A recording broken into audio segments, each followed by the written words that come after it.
When I was young, my family lived overseas. I lived in Indonesia for a few years. And my mother, she didn't have the money to send me where all the American kids went to school. But she thought it was important for me to keep up with an American education. So she decided to teach me extra lessons herself, Monday through Friday. But because she had to go to work, the only time she could do it was at 4:30 in the morning. Now, as you might imagine, I wasn't too happy about getting up that early. And a lot of times I'd fall asleep right there at the kitchen table. But whenever I'd complain, my mother would just give me one of those looks and she'd say, "This is no picnic for me either, Buster."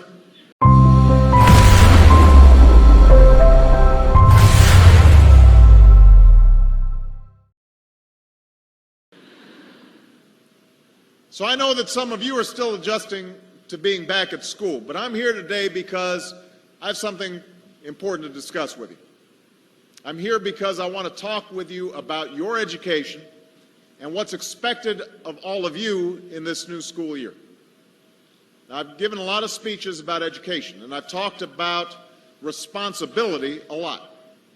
I've talked about teachers' responsibility for inspiring students and pushing you to learn.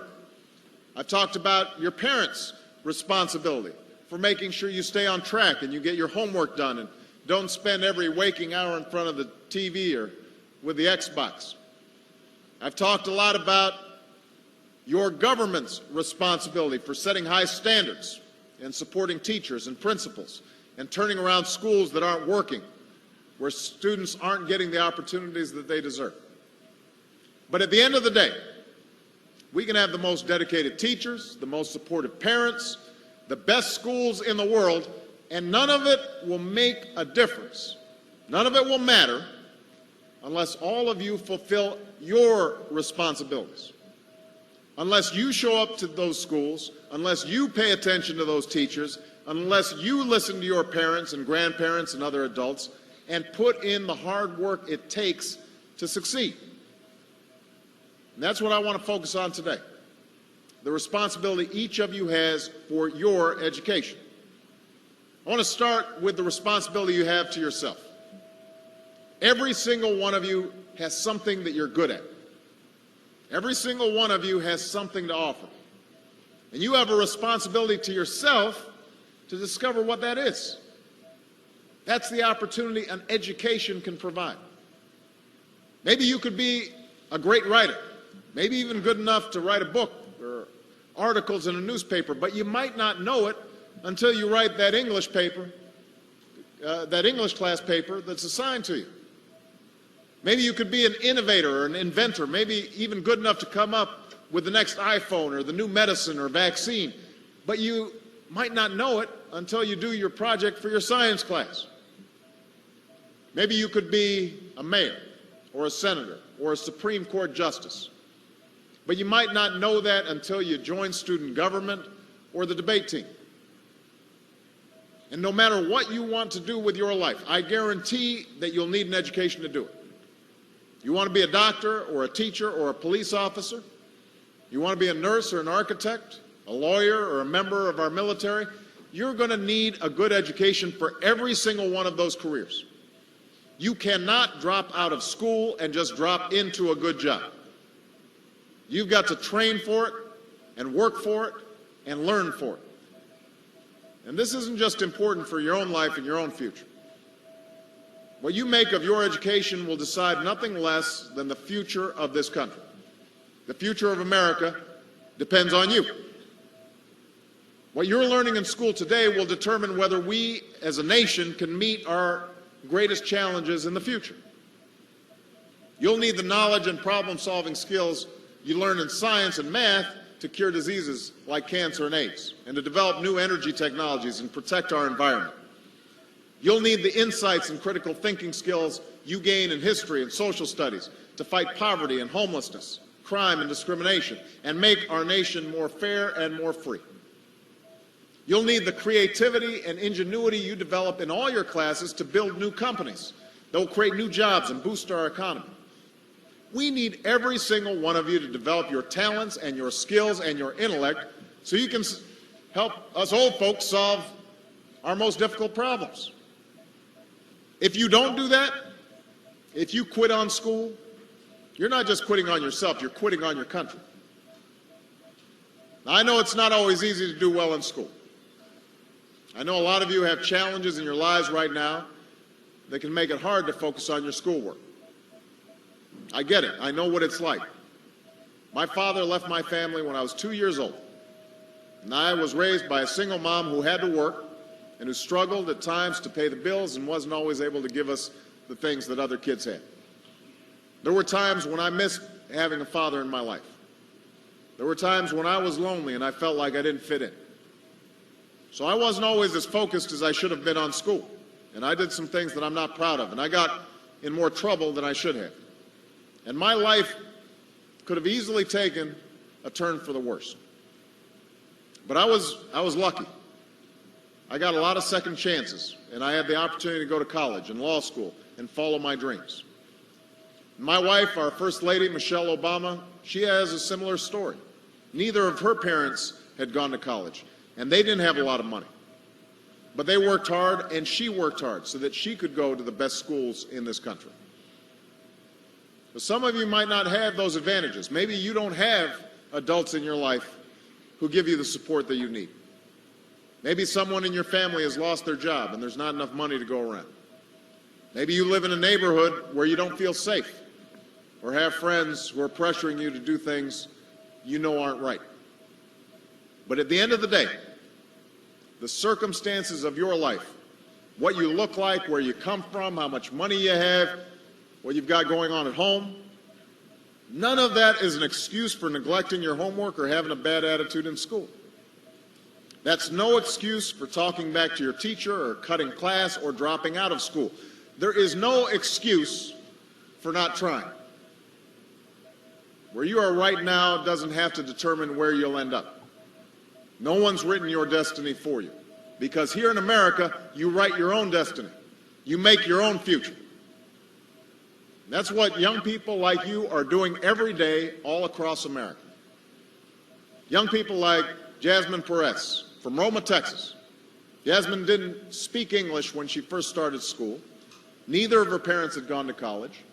But she worked hard, earned good grades, and got a scholarship to Brown University, is now in graduate school studying public health, on her way to becoming Dr. Jasmine Perez. I'm thinking about Andoni Schultz from Los Altos, California, who's fought brain cancer since he was 3. He's had to endure all sorts of treatments and surgeries, one of which affected his memory, so it took him much longer, hundreds of extra hours, to do his schoolwork. But he never fell behind. He's headed to college this fall. And then there's Chantel Steve from my hometown of Chicago, Illinois. Even when bouncing from foster home to foster home in the toughest neighborhoods in the city, she managed to get a job at a local health care center, start a program to keep young people out of gangs, and she's on track to graduate high school with honors and go on to college. And Jasmine, Andoni, and Chantel aren't any different from any of you. They face challenges in their lives just like you do.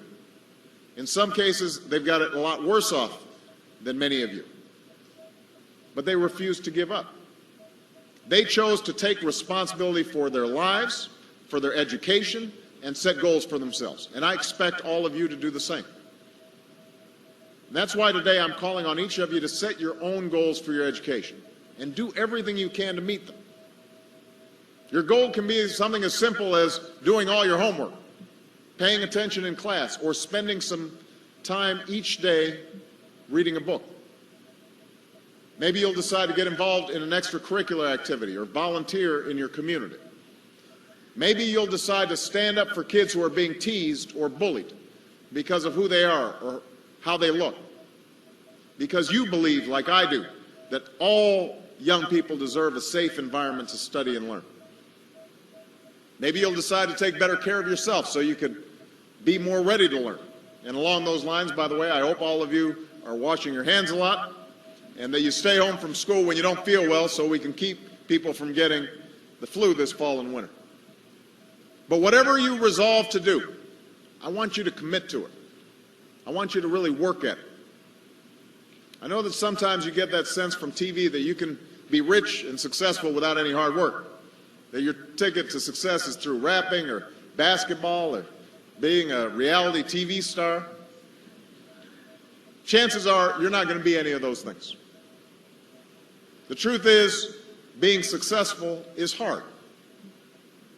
You won't love every subject that you study.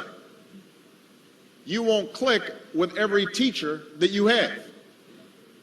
Not every homework assignment will seem completely relevant to your life right at this minute. And you won't necessarily succeed at everything the first time you try. That's okay. Some of the most successful people in the world are the ones who've had the most failures. J.K. Rowling, who wrote Harry Potter, her first Harry Potter book was rejected 12 times before it was finally published. Michael Jordan was cut from his high school basketball team. He lost hundreds of games and missed thousands of shots during his career. But he once said, "I have failed over and over and over again in my life, and that's why I succeed." These people succeeded because they understood that you can't let your failures define you. You have to let your failures teach you. You have to let them show you what to do differently the next time. So if you get into trouble, that doesn't mean you're a troublemaker. It means you need to try harder to act right. If you get a bad grade, that doesn't mean you're stupid. It just means you need to spend more time studying. No one's born being good at all things. You become good at things through hard work. You're not a varsity athlete the first time you play a new sport. You don't hit every note the first time you sing a song. You've got to practice. The same principle applies to your schoolwork. You might have to do a math problem a few times before you get it right. You might have to read something a few times before you understand it. You definitely have to do a few drafts of a paper before it's good enough to hand in. Don't be afraid to ask questions. Don't be afraid to ask for help when you need it. I do that every day. Asking for help isn't a sign of weakness, it's a sign of strength, because it shows you have the courage to admit when you don't know something, and that then allows you to learn something new. So find an adult that you trust, a parent, a grandparent, or a teacher, a coach, or a counselor, and ask them to help you stay on track to meet your goals.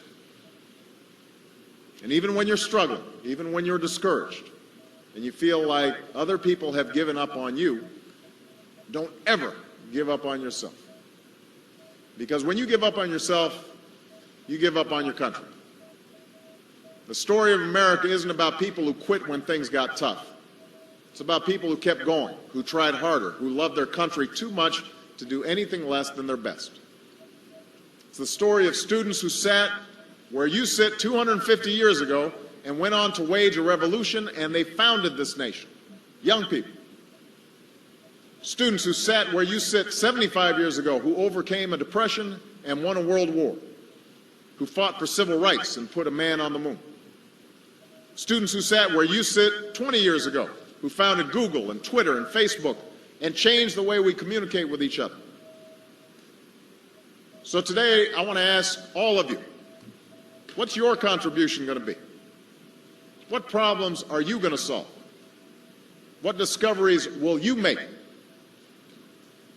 What will a president who comes here in 20 or 50 or 100 years say about what all of you did for this country?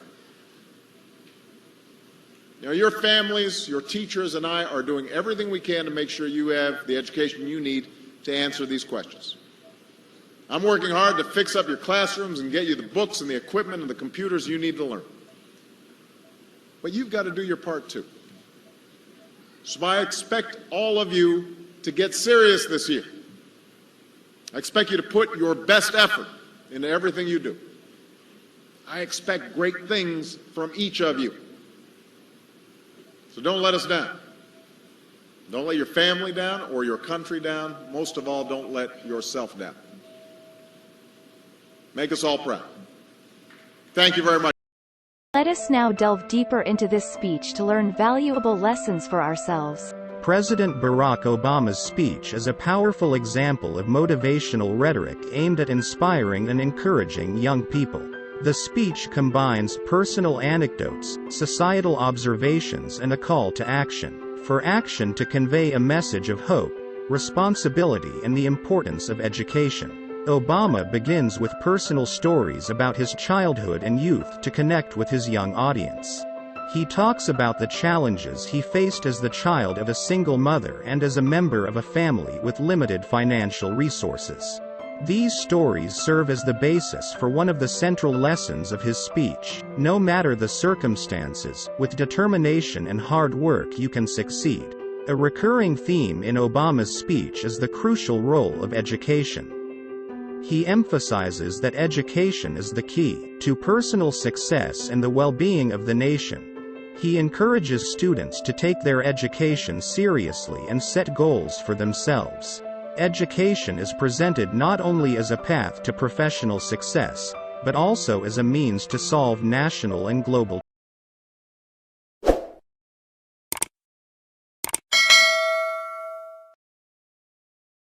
Obama talks about the inevitability of setbacks and failures in life.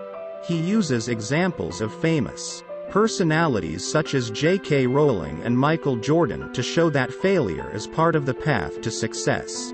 These stories emphasize the message that perseverance and resilience are crucial to achieving goals. A central aspect of the speech is the appeal to personal responsibility. Obama calls on the students to take responsibility for their own education and future. He emphasizes that their decisions and actions have a direct impact on their lives and their community. This call for personal responsibility is combined with the encouragement to work for the common good and bring about positive change in society. The speech is laced with motivational messages. Obama uses encouraging words and challenges the students to believe in themselves and to pursue big goals. He speaks of the importance of believing in one's own potential, and the need to work hard to realize one's dreams. President Barack Obama's speech is an inspiring example of motivational communication. It conveys important lessons about the importance of education, overcoming adversity, personal responsibility, and the pursuit of personal and social success. Its message is aimed at inspire young people to take themselves and their education seriously and actively work to create a better future for themselves and their communities. Stay tuned for our next motivational video where we will present inspiring contributions. Thank you for being with us today. Please don't forget to Danke fürs Zuschauen. Wir hoffen, dass Sie wertvolle Einblicke gewonnen haben. Vergessen Sie nicht, unseren Kanal zu abonnieren und die Benachrichtigungsfunktion zu aktivieren, um über neue Videos informiert zu werden.